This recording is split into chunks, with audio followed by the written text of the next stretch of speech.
आते हैं श्रीमद् भगवद गीता चैप्टर 1 की कहानी। उससे पहले मेरे चैनल को सब्सक्राइब एंड वीडियो को लाइक जरूर करें। तो आइए सुनते हैं। धृतराष्ट्र बोले, हे संजय, धर्मभूमि कुरुक्षेत्र में एकत्रित युद्ध की इच्छा वाले मेरे पांडु के पुत्रों ने क्या किया? संजय बोले, उस समय राजा दुर्योधन ने व्यूह रचना युक्त पांडवों की सेना को देखकर और द्रोणाचार्य के पास जाकर यह वचन कहा, हे आचार्य, आपके बुद्धिमान शिष्य द्रुपद पुत्र धृष्टद्युम्न द्वारा व्यूहाकार खड़ी की हुई पांडुपुत्रों की इस बड़ी भारी सेना को देखिए।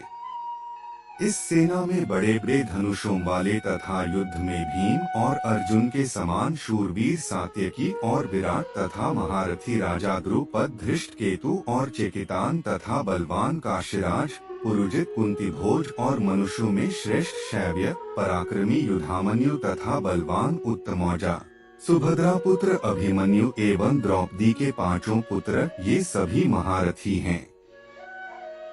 हे ब्राह्मण श्रेष्ठ, अपने पक्ष में भी जो प्रधान हैं, उनको आप समझ लीजिए।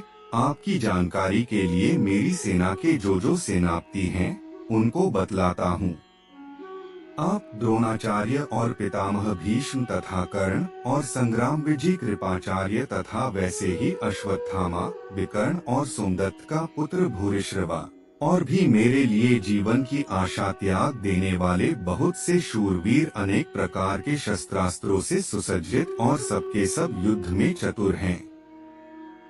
भीष्म पितामह द्वारा रक्षित हमारी वह सेना सब प्रकार से अजेय है और भीम द्वारा रक्षित इन लोगों की यह सेना जीतने में सुगम है। इसलिए सब मोर्चों पर अपनी अपनी जगह स्थित रहते हुए आप लोग सभी निसंदेह भीष्म पितामह की सब ओर से रक्षा करें। कौरवों में वृद्ध बड़े प्रतापी पितामह भीष्म ने उस दुर्योधन के हृदय में हर्ष उत्पन्न करते हुए उच्च स्वर से सिंह की दहाड़ के समान गरज कर शंख बजाया। इसके पश्चात शंख और नगारे तथा ढोल, मृदंग और नरसिंहे आदि बाजे एक साथ ही बज उठे। उनका वह शब्द बड़ा भयंकर हुआ। इसके अनंतर सफेद घोड़ों से युक्त उत्तम रथ में बैठे हुए श्री कृष्ण महाराज और अर्जुन ने भी अलौकिक शंख बजाए। श्री कृष्ण महाराज ने पांचजन्य नामक, अर्जुन ने देवदत्त नामक और भयानक कर्म वाले भीमसेन ने पौंड्र नामक महाशंख बजाया।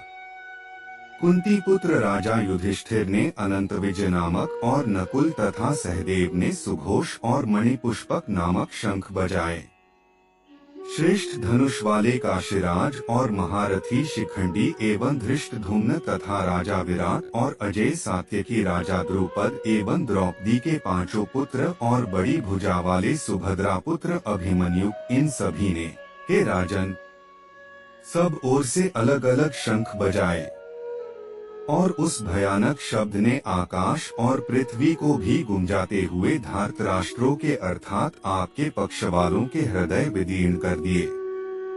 हे राजन, इसके बाद कपिध्वज अर्जुन ने मोर्चा बांधकर डटे हुए धृतराष्ट्र संबंधियों को देखकर उस शस्त्र चलने की तैयारी के समय धनुष उठाकर ऋषिकेश श्री कृष्ण महाराज से यह वचन कहा, हे अच्युत, मेरे रथ को दोनों सेनाओं के बीच में खड़ा कीजिए और जब तक कि मैं युद्ध क्षेत्र में डटे हुए युद्ध के अभिलाषी इन विपक्षी योद्धाओं को भली प्रकार देख लूं कि इस युद्ध रूप व्यापार में मुझे किन किन के साथ युद्ध करना योग्य है, तब तक उसे खड़ा रखिए।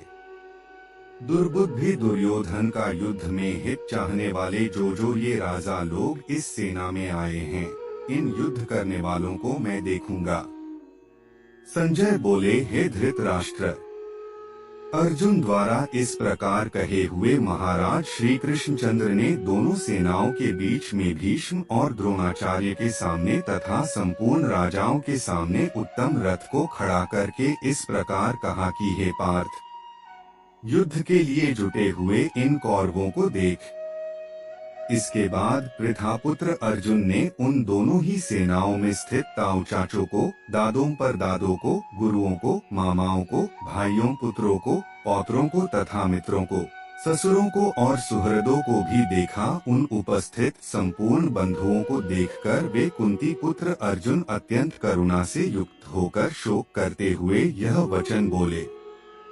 इसके बाद पृथापुत्र अर्जुन ने उन दोनों ही सेनाओं में स्थित ताऊ चाचों को, दादों पर दादों को, गुरुओं को, मामाओं को, भाइयों पुत्रों को, पौत्रों को तथा मित्रों को, ससुरों को और सुहृदों को भी देखा। उन उपस्थित संपूर्ण बंधुओं को देखकर वे कुंती पुत्र अर्जुन अत्यंत करुणा से युक्त होकर शोक करते हुए यह वचन बोले।